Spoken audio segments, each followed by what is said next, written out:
Alhamdulillah kita panjatkan puji dan syukur kita pada Allah Subhanahu wa taala atas segala nikmat dan karunia-Nya kepada kita semua. Shalawat dan salam marilah kita aturkan pada junjungan kita Nabi Muhammad sallallahu alaihi wasallam. Hadirin jamaah salat subuh yang Allah muliakan, kita berdoa kepada Allah Subhanahu wa taala semoga majelis kita senantiasa diberikan keberkahan serta rahmat ya Allah Subhanahu wa taala. Sebagaimana dalam satu hadis, ma min qaumin yajlisu fi baitin min buyutillah yadhkurunallaha fihi wa yatadarrusuna fihi illa khafathumul malaikah wa ghasyiyatuhumur rahmah wa dzakarallahu fiman indahu kama fil hadis. Jadi tidak ada satu kaum yang duduk di Baitullah, di masjid salah satu rumah Allah Subhanahu wa taala, kemudian di dalamnya berzikir serta bertadarus mempelajari Al-Quran, kecuali khafathumul malaikah, senantiasa dikelilingi oleh malaikat, wa ghasyiyatuhumur rahmah, dilingkupi oleh rahmat, kemudian wa dzakarallahu fiman indah, Allah menyebut yang ada di dalam lingkungan tersebut.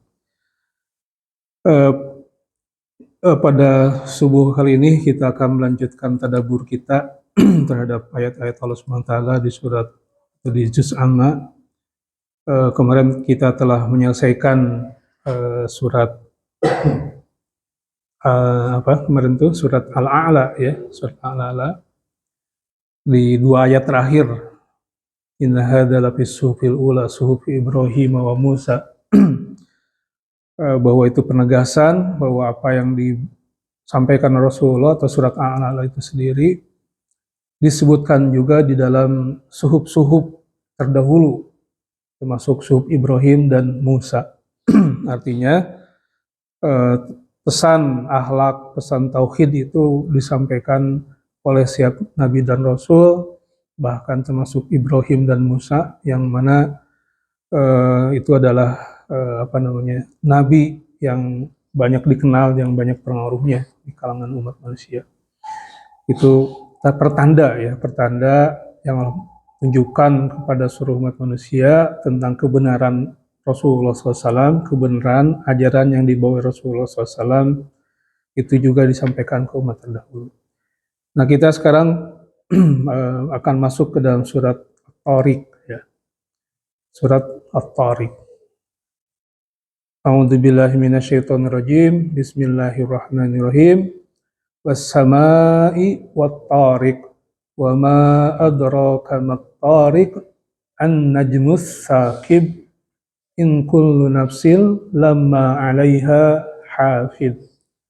Falyanzuril insanu mimma khuliq. Khuliqa mimma dafiq. Yakhruju min bainis sulbi wat-tara'ib. Innahu ala raj'ihi laqadir. Yawma tublas sarair. Fama lahu min quwwatin wala nasir. Was-samaa'i dhatir raj' wal ardi dhatis sad. Innahu laqawlun fasl wa ma huwa bil hazl.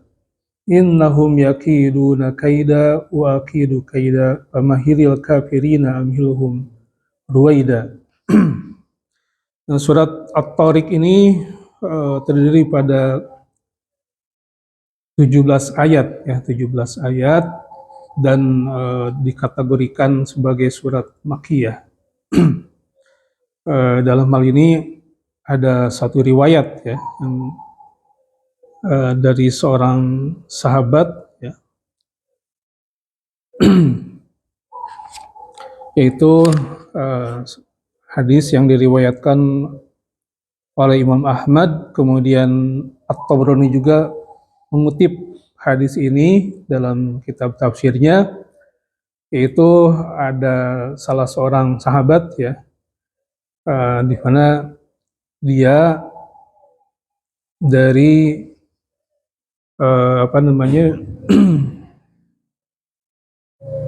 ada seorang sahabat di mana dia mengatakan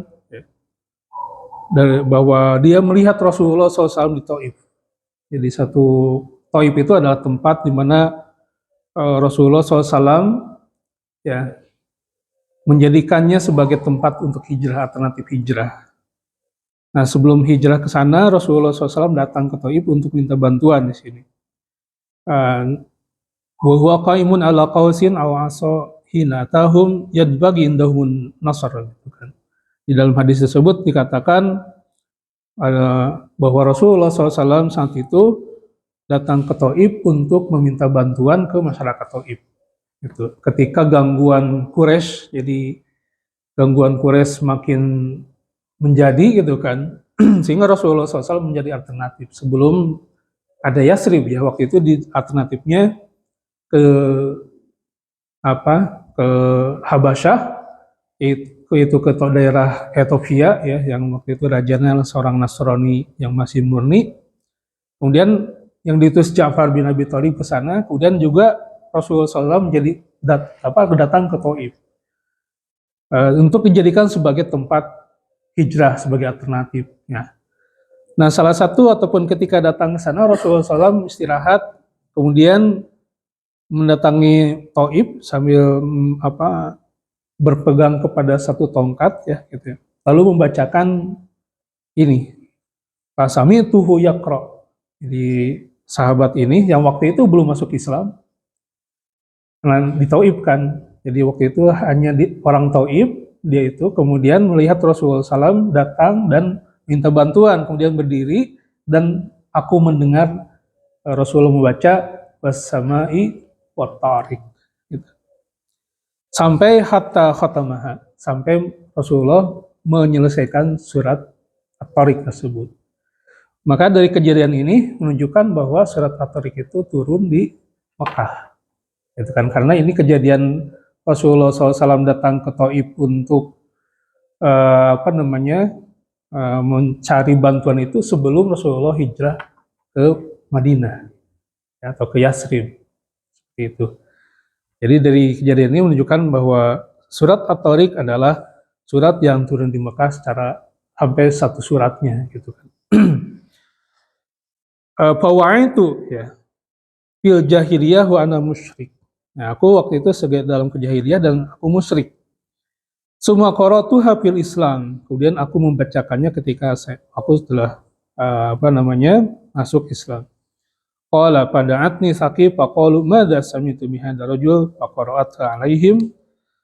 Orang Saqif berkata, apa yang kau dengar dari orang ini gitu kan. Sahabat ini membacakan surat At-Tariq ini. Ini menunjukkan bahwa bagaimana surat At-Tariq itu dibacakan Rasulullah ketika Taif sampai khotam gitu kan, sampai selesai. Dan ini menunjukkan bahwa surat At-Tariq ini turun di Mekah. Kemudian dari kejadian ini juga bagaimana sahabat Rasulullah SAW ya. Jadi walaupun dia mendengar sekilas, tetapi bisa menghafal ketika sudah sekian lama gitu kan. Sekian lama karena masuk Islamnya orang Taif itu tidak sekaligus, bahkan ketika Rasul datang ke sana itu Rasulullah SAW ditimbugin gitu kan. Nah, dari mulai anak-anak dan perempuan itu diperintah untuk melempari Rasulullah SAW. Jadi boro-boro diterima ya malah dilemparin gitu kan. Ini satu riwayat yang kaitan dengan surat At-Tariq. Nah, ayat pertama was-sama'i wat-tariq. Ya, yang artinya was-sama'i demi langit, wat-tariq dan at-tariq. Ya. Jadi was-sama'i wat-tariq demi malam, demi langit, ya. Wat-tariq dan yang datang di waktu malam. Di sini kalau kita terjemah di dalam terjemah Depag itu demi langit dan yang datang pada malam hari, ya. Wa ma adraka mat-tariq. Ya, dan tahukah kamu apakah at-tariq ini ya, yang datang di malam ini an-najmus saqib. Jadi di ayat ketiga itu an-najmus saqib yaitu bintang yang yang bersinar tajam. As-saqib itu bersinar tajam diterjemahkan di sini. Nah, di sini kata al-tariq ya, di sini ada diterjemahkan ya ataupun dijelaskan di dalam 2 ayat selanjutnya. Wa ma adraka mat-thariq ya. Apa itu at-thariq? Dijelaskan an-najmu saqib, bahwa disebut at-thariq itu adalah an-najmu as-saqib, yaitu bintang-bintang atau bintang yang bersinar tajam. As-saqib itu bersinar tajam. Nah, di sini Allah Subhanahu wa taala lagi-lagi ya kita dapatkan surat-surat Makkiyah ini Allah Subhanahu wa taala bersumpah dengan makhluknya, yaitu dengan langit. Was-sama'i wat-thariq. Kata-kata as-sama atau langit ini tentunya sebagaimana pengetahuan atau sains menemukan bahwa langit ini ternyata tidak hanya satu, di dalamnya itu banyak gugusan-gugusan bintang ya. Nah, dari kita ada di gugus Andromeda, dan Andromeda itu bagian pada ribuan, ada lagi setelah itu adalah ribuan-ribuan bintang yang nyatanya menunjukkan bahwa Allah Subhanahu wa taala bersumpah dengan makhluknya yang agung, gitu kan. Bersumpah dengan makhluknya yang agung. Di di dalam surat Asy-Syams atau di ayat-ayat yang lainnya Allah Subhanahu wa taala bersumpah was-syamsi waduhaha wal qamari idza talaha wan nahari idza jallaha wal laili idza yaghshaha. Kemudian di situ di ayat kelimanya was-samai wa ma banaha, dan demi langit dan binaannya. Nah, banaha di sini kan binaan langit itu banyak ya gitu kan, gugusan bintang, galaksi-galaksi ya, yang kita di dalamnya itu adalah galaksi Andromeda ya, gitu. Bima Sakti jadi Andromeda, Bima Sakti gitu kan. Jadi galaksi yang kalau kita lihat posisi bumi itu ada di tengah-tengah gugusan bintang, ribuan bintang ya, dan bumi itu hanya satu titik yang berada di bintang-bintang yang besar atau ya, di bintang-bintang yang besar. Kalau kita bandingkan dengan matahari juga, bumi ini adalah makhluk yang relatif kecil gitu kan, dan kita ada di dalamnya. Jadi Allah Subhanahu wa taala di sini was-sama bersumpah dengan langit. Di dalam surat Ad-Dariyat itu dikatakan was-sama'i banainaha bi'aidin wa inna lamusiun. Dan langit kami bangun ya, banainaha dengan kekuasaan kami, dengan tangan kami, wa inna lamusiun, dan kami benar-benar meluaskan langit tersebut. Ya, di ayat yang lain. Kemudian di sini Allah Subhanahu wa taala wat-thariq dan at-thariq. Nah, ini di dalam Al-Qur'an ini atau di dalam beberapa keterangan tafsir dikatakan atau mengutip satu hadis di mana kata thariq ini adalah satu jalan yang menembus gitu kan. Seperti hanya di dalam satu hadis, ya idza qadima ahadukum lailan fala yatina ahlahu turuqan hatta tasta'ida al-ma'idah gitu kan. Jadi apabila kamu mau pulang gitu kan, karena dulu belum ada alat komunikasi gitu kan, maka apabila kalau kamu mau pulang dari safar, dari pepergian, maka jangan kau datang ke keluargamu pada turukon ya. Jadi dengan bahasa yang dipakai dengan bahasa kata turuk, jalan ya, di sini torik. Jadi kamu jangan datang pada waktu malam, supaya istri-istri kalian itu ada waktu untuk bersiap diri gitu kan. Gitu. Jadi hadis itu mengambil kata turukon, artinya yang mana menunjukkan ketika orang hendak pulang ke rumahnya gitu kan, turuk. Nah, kemudian kalau kita ini lagi di dalam bahasa Arab gitu kan, di dalam bahasa itu torik itu biasa dipakai untuk jalan ya. Atau di dalam satu hadis itu man salaka thoriqan yaltamisu bihi ilman sahalallahu thoriqan ila jannah. Siapa yang merintis jalan ataupun menempuh ilmu, ya man salaka thoriqan sahalallahu thoriqan ila jannah. Nah, jadi untuk menempuh ilmu maka Allah mudahkan masuk ke surga. Nah, ini bahasanya dipakai dengan dari akar kata toriko. Ya, ada toriko hogenya gitu, toriko. Nah, kemudian kita juga tarikat. Nah, ya dari situ juga. Ada juga yang di dalam Al-Qur'an itu ada syariah. Ya. Itu juga dipakai untuk penggunaan menunjukkan jalan. Syariah itu dari kata itu syara'a ya. Jadi ada syariah. Syariah juga di arti atau di dalam bahasa Arab digunakan untuk eh, apa namanya jalan juga. Nah, kata syara'a itu disebutkan dalam Al-Qur'an ya dalam beberapa konteks ya. Ada 4 kali gitu kan. Salah satunya ataupun diantaranya adalah ayat Al-Qur'an dalam surat Asy-Syu'ara ya. Syara'a lakum minad dini ma wassa biha Nuhan walladzi auhayna ilaika wa ma wassayna bihi Ibrahima wa Musa wa Isa di dalam surat Asy-Syu'ara. Jadi pada ayat ini ya kata-kata syara'a itu menunjukkan bagaimana syara'a lakum mensyariatkan gitu kan, menunjukkan agama sebagaimana diwasiatkan kepada Nuh dan apa yang telah kami wahyukan kepada kamu wahai Muhammad wa ma wasaina bihi Ibrahim wa Musa wa Isa dan apa yang telah diwasiatkan kepada Ibrahim, Musa dan Isa. Kemudian kata-kata syara'a juga itu dipakai oleh Allah Subhanahu wa taala pada kejadian Sabat waktu Musa Bani Israel ya itu. Makanya ada Black Sabbath. Mereka dilarang untuk mengambil atau mencarikan di waktu Sabtu. Malah mereka tidak mengambil sih karena tergoda oleh bagaimana ikan pada permunculan di laut saat itu. Dengan kata-kata bermunculan itu dengan mengucap dengan kata syura'a. Jadi gitu. Kemudian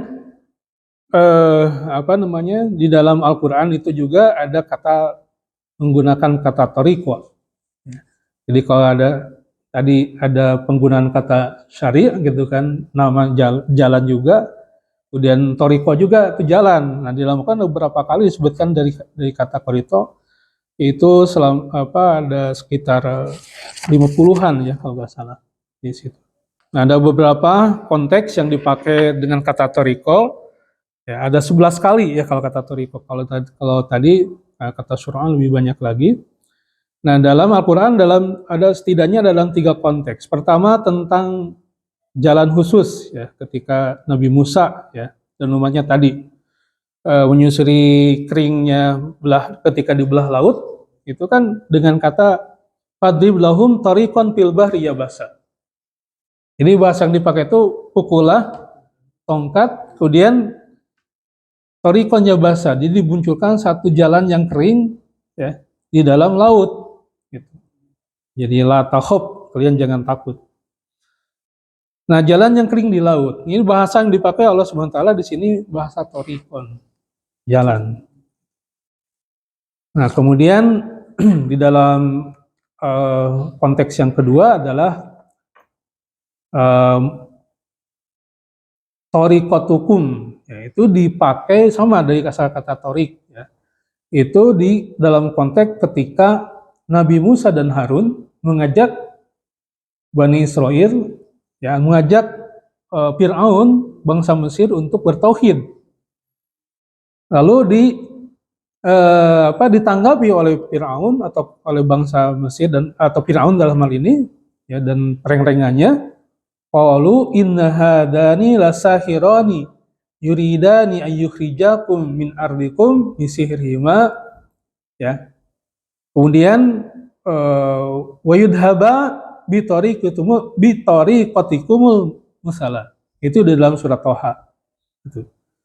Jadi di sini mereka mengatakan bahwa inna hadani bahwa dua orang ini lasahirani menggunakan sihir, mereka menggunakan sihir yuridani ayyukhrijakum. Ya, mereka bermaksud untuk mengeluarkan kalian min ardikum dari tanah kalian. Dengan sihir mereka berdua.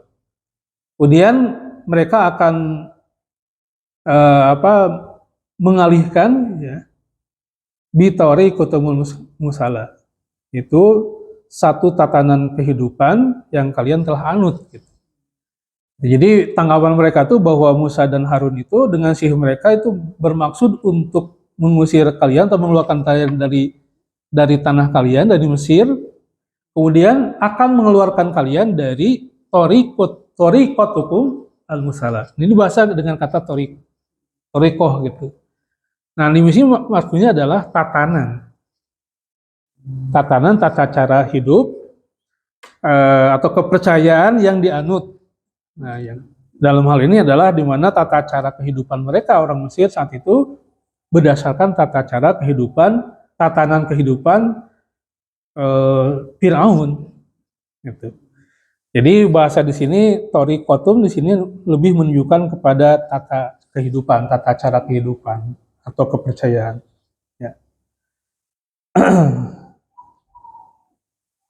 Nah, kemudian yang ketiga, ya ini di dalam surat At-Tariq ini. Jadi Allah Subhanahu wa taala menunjukkan tentang was-sama'i wat-tariq ya dengan kata-kata tariq.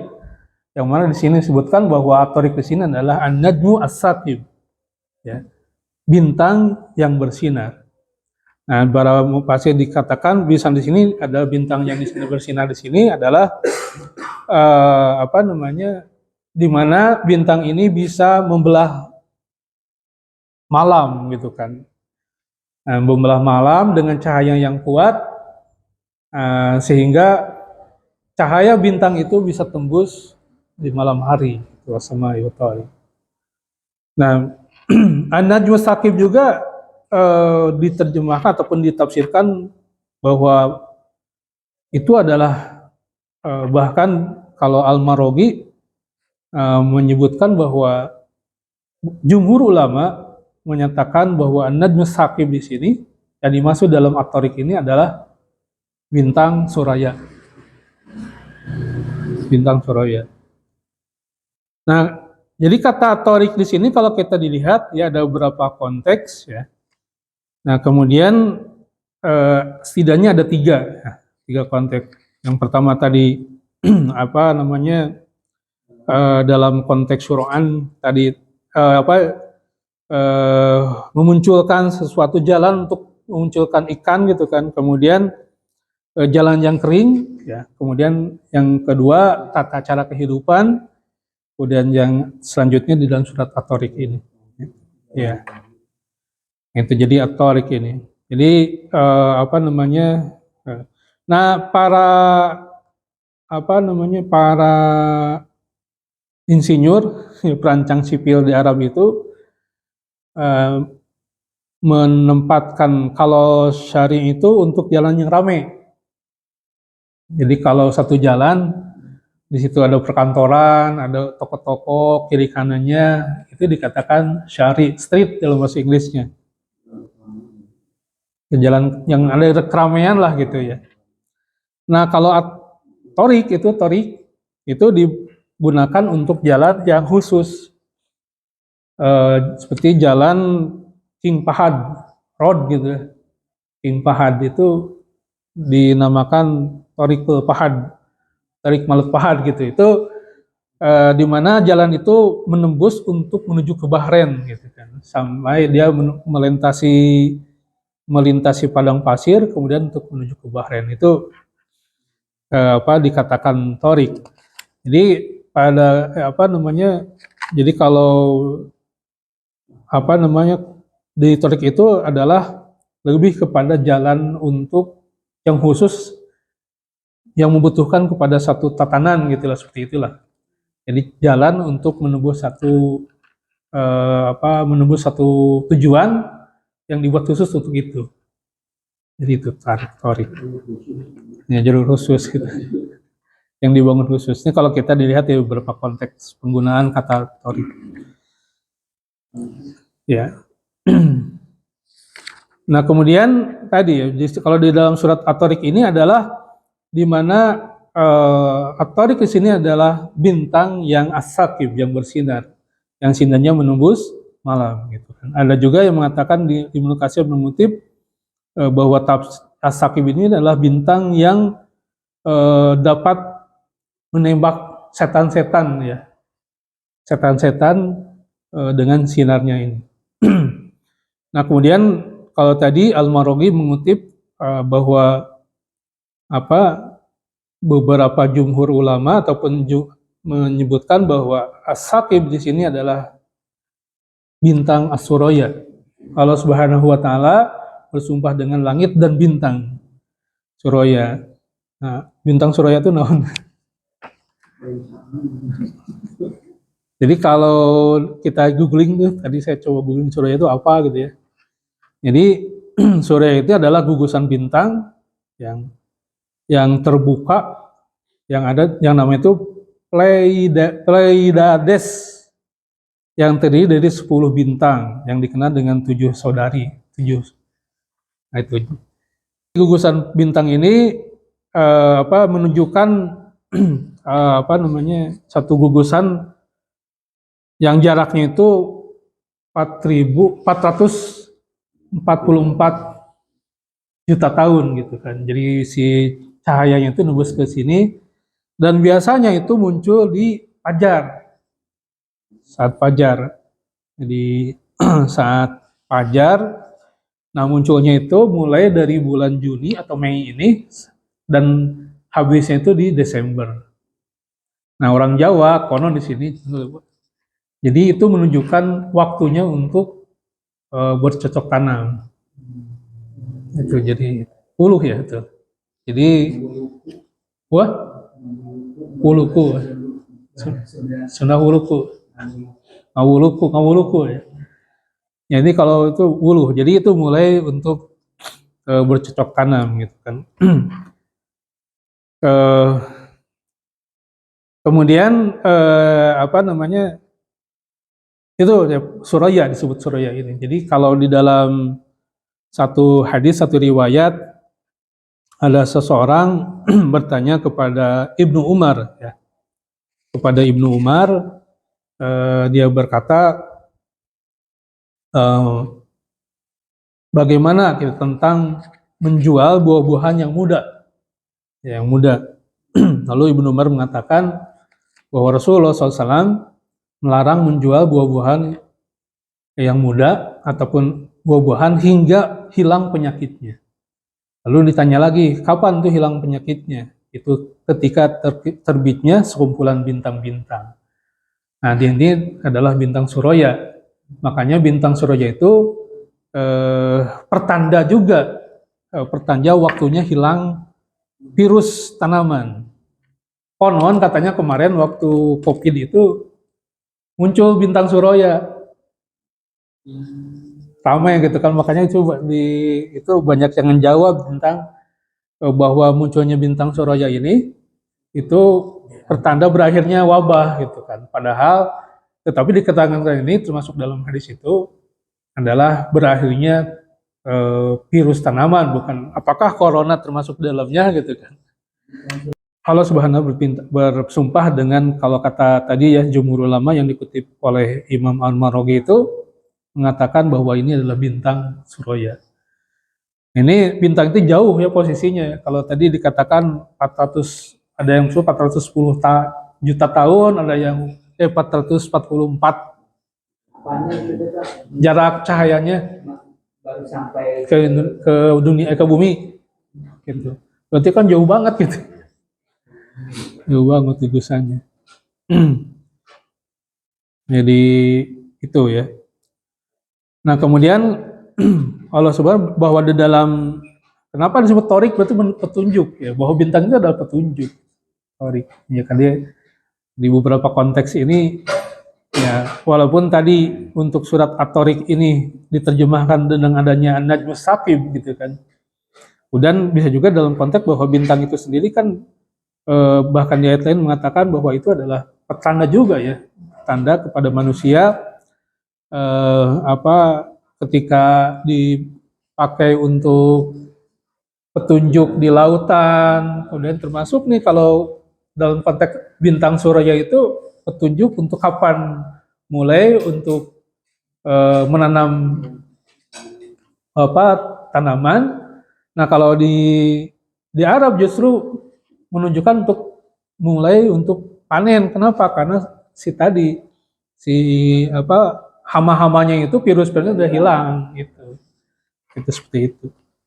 Jadi luar biasa nih Allah Subhanahu wa taala memperingatkan kita ya. Mengawali surat At-Tariq dengan sumpah dengan makhluk Allah yang besar gitu. Was-sama'i wat-tariq. Ya. Jadi bahasa yang dipakai adalah At-Tariq ya, jalan atau tunjuk lah gitu ya. Tanda. Ada nama-nama termasuk Subaru ya dari Jepang itu diambil dari kata nama bintang, ternyata bintang Suraya. Dan tadi wuluh-wuluhan apa kalau Sundama tadi kerti gitu kan. Itu adalah makanya di sini dengan Allah Subhanahu dengan kata At-Tariq ini yaitu bahwa Allah mengingatkan manusia tentang ciptaannya langit dan bintang-bintang, gugusan bintang yang mana di situ Allah memberikan petunjuk. Apalagi di sini ya kita Makkiyah itu di mana bangsa Arab, bangsa Mekah waktu itu menolak Rasulullah SAW dan Allah Subhanahu Wa Taala mengajarkan mereka dengan sumpah-sumpah ini. Nah kemudian satu sisi dengan bersumpahnya Allah Subhanahu Wa Taala dengan makhluknya ini adalah prerogatif Allah ya gitu kan, bahwa Allah Subhanahu Wa Taala boleh saja bersumpah dengan makhluknya, tetapi ini tidak boleh buat kita manusia gitu kan, kita gak boleh bersumpah dengan makhluk gitu kan, itu jadi apa gak boleh kita bersumpah. Jadi dalam satu hadis mengatakan barang siapa yang man khalafa bi ghairillah faqad kafara aw asyrak. Jadi barang siapa yang bersumpah dengan selain Allah maka sungguh dia kafir atau musyrik. Makanya ada beberapa riwayat juga yang menegur ketika seorang bersumpah demi Ka'bah gitu kan, itu gak boleh. Bahkan demi Allah demi Rasulullah kan Rasul makhluk kan gitu. Nah kalau konteks kan ada juga ungkapan bi abi wa umi gitu kan. Di dalam konteks apa dulu ya? Ada Rasulullah di dalam hadis itu bi abi wa umi gitu kan, demi ayah dan ibuku. Itu bukan sumpah, tapi penegasan aja, menunjukkan rasa hormat ataupun rasa kesungguhan ketika empati. Iya. Ya itu jadi lebih kepada empati, penegasan lah gitu kan, ketika pada seorang atau menyatakan untuk berkorban untuk membantu seorang lalu bi abi anta wa umi. Jadi demi bi abi wa umi gitu kan, demi ayah dan ibuku. Atau dengan bi abi anta wa, dengan bapamu ataupun ibumu. Jadi lebih kepada penguatan bahwa orang tua itu adalah seorang yang disayang. Nah, untuk menolong ataupun membantu kamu ataupun seorang, aku menguatkan ini bahwa aku cinta kepada kamu itu sangat kuat lah, seperti itulah. Itu bukan sumpah. Jadi kalau di sini bersumpah terhadap makhluk itu gak boleh. Jadi kita kalau sumpah ya sudah demi Allah saja gitu kan. Itu adalah sudah atas nama yang paling agung gitu kan. Jadi kemudian di ayat yang keempat Allah Subhanahu wa taala mengatakan bahwa in kullu nafsin lama 'alaiha hafid, bahwa setiap jiwa itu ya maka ada penjaganya. Jadi setiap jiwa itu ada penjaganya. Jadi ini dengan kata in kullu nafsin lama 'alaiha hafid, bahwa setiap lama itu kan kalau di arti syar'inya tidak, tetapi di sini mengandung arti illa gitu kan. Kecuali ada padanya itu penjaga. Jadi itu penegasan. Nah, hafidh di sini penjaga itu maksudnya apa? Nah, banyak menyampaikan bahwa di sini penjaga di sini adalah malaikat yang selalu menjaga kita, memonitoring kita, yaitu malaikat Raqib dan Atid, ya, yang menjaga, yang mencatat, ya, jadi mencatat amal gitu kan.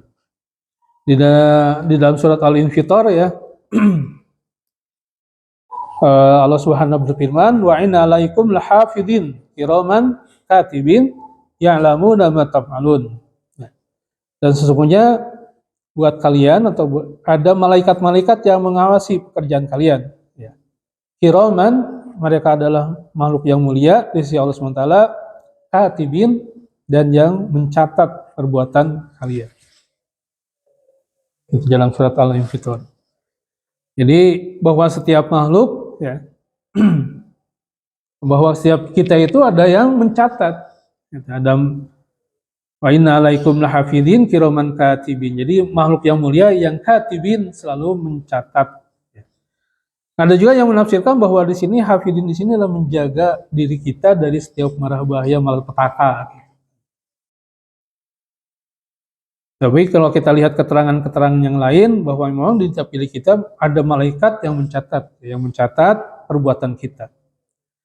Sebagaimana dalam surat Al-Infitar tersebut. Kemudian di dalam ayat lain Allah Subhanahu mengatakan walaqad khalaqnal insana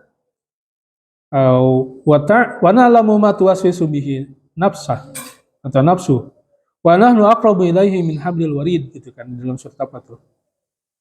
Di dalam surat tersebut Allah Subhanahu wa taala mengatakan, atau di dalam ayat tersebut, bahwa kami telah menciptakan manusia, ya, dan kami mengetahui apa yang menjadi tuaswisu, yang menjadi geranta sate, ya, yang menjadi yang tersirat dalam dirinya. Wa nahnu aqrabu ilaihi min hablil warid, dan kami lebih dekat kepada manusia itu min hablil warid, lebih dekat dari urat leher yang paling depan, gitu. Di sini pengetahuan Allah, pengawasan Allah kepada manusia itu sangat dekat.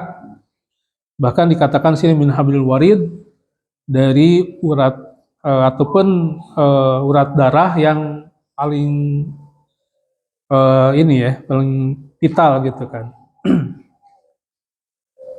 Idjatalaqal mutalaqiyani 'anil yamini wa 'anis shimali qa'id, gitu kan, di dalam surat Qaf.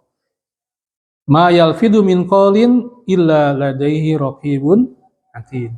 Jadi tidak ada yang bahwa di dalam ada yatalaqal mutalaqiyani 'anil yamini washimal. Jadi ada yang bertemu di dalam diri kita dari bagian kanan dan bagian kiri kita, ada orang yang menunggunya atau ada makhluk yang menunggu. Ma yalfidu min qawlin illa ladaihi raqibun atid. Tidak ada yang luput dari perkataan kecuali di situ ada raqib dan atid. Jadi lebih dekat di situ bahwa dari kita tuh memang ada yang mencatatnya.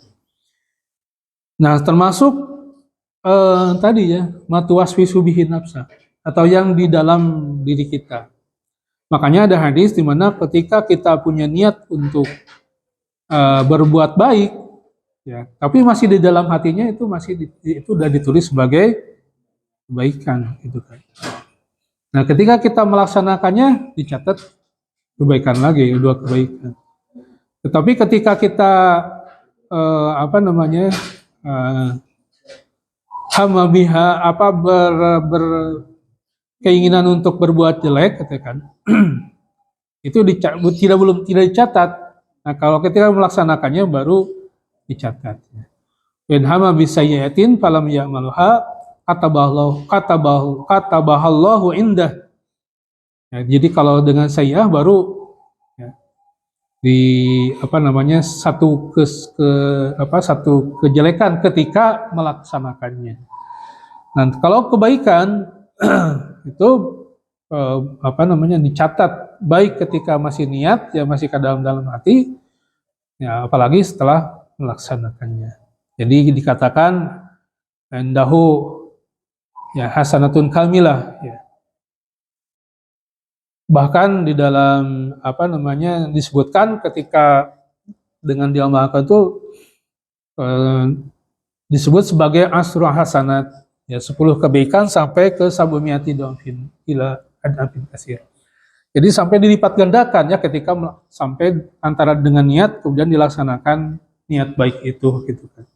Nah, kalau kita lihat di keterangan lain ya, kita dengan amal atau amal-amal kita itu pahalanya itu kan beda-beda sehingga di sini dikatakan bahwa pahalanya itu bisa sampai 10 kali lipat, bahkan sampai 700 kali lipat. Artinya dengan mengamalkan satu kebaikan itu pahalanya ya bisa sampai berlipat ganda. Ya, makanya kita dapatkan ada perbuatan-perbuatan yang Allah berikan keutamaan ya di sini, karena dengan balasan yang berlipat ganda. Nah, itu jadi bahwa setiap jiwa itu ada penjaganya. Dan di sini ada yang menjelaskan atau penjelasan tentang hafid di sini itu kullu nafsin lamma 'alaiha hafid, bahwa setiap jiwa itu ada penjaganya, itu penjaga yang mencatat amal kita. Sebagaimana tadi disebutkan dalam beberapa ayat Al-Qur'an. Ya, termasuk tadi mencatat setiap yang di dalam hati juga gitu. Nah, ini Ibnu Abbas juga mengatakan, jadi yang maksud hafid di sini adalah minal malaikah. Jadi mereka adalah malaikat, jadi humul malaikat, jadi menjaga yahfaduna bi amrillah, yang menjaga manusia dengan perintah Allah Subhanahu wa taala. Kemudian sama juga Ali bin Abi Thalib ya mengungkapkan bahwa atau menjelaskan, memberikan komentar terhadap ayat ini ialah bahwa inna ma'kulli rajulin malakain, bahwa setiap seseorang itu ada 2 malaikat ya. Seperti itu.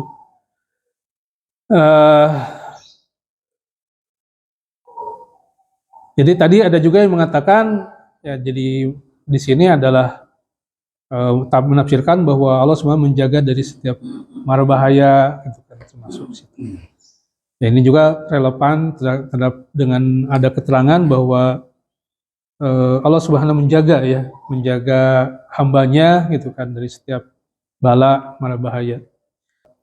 Hafid di sini adalah malaikat yang diutus untuk menjaga manusia, yang mencatat manusia, amal-amal manusia. Gitu. Kemudian tadi ya di dalam surat Al-Infitor juga di situ Allah mengatakan kiroman, gitu kan. Wa inna alaikum lahafidhin, dan buat kalian itu ada yang menjaga. Siapa? Kiroman katibin, itu makhluk-makhluk yang mulia, yang malaikat itu, yang katibina, yang mereka senantiasa mencatat. Ya, ini tentunya kita mungkin sampai ayat keempat aja ya. Dari 4 ayat ini semoga memperkuat keimanan kita ya. Dari ayat ke-1 Allah Subhanahu wa taala bersumpah dengan langit dan gugusan bintang lah. Bukan di mana Allah bersumpah dengan makhluknya yang besar ya. Yang besar dibanding manusia. Dan itu juga Allah jaga gitu kan. Kemudian ayat keempat Allah Subhanahu mengatakan bahwa setiap jiwa kita ada penjaganya ya. Kalau kita lihat di ayat lain bahwa penjaga itu adalah malaikat-malaikat yang bertugas untuk mencatat, yang katibin, mencatat amal kita. Dan dari sini tentunya semoga meningkatkan keimanan kita kepada Allah SWT dan meningkatkan muraqabatullah, rasa bagaimana kita dimonitoring Allah Subhanahu wa taala, dicatat oleh SWT, dan tentunya dari sini kita meningkatkan keikhlasan kita dalam ibadah kepada Allah SWT dalam hidup ini. Semoga diberikan kekuatan. Wallahu a'lam bishawab. Billahi taufiq hidayah. Assalamualaikum warahmatullahi wabarakatuh.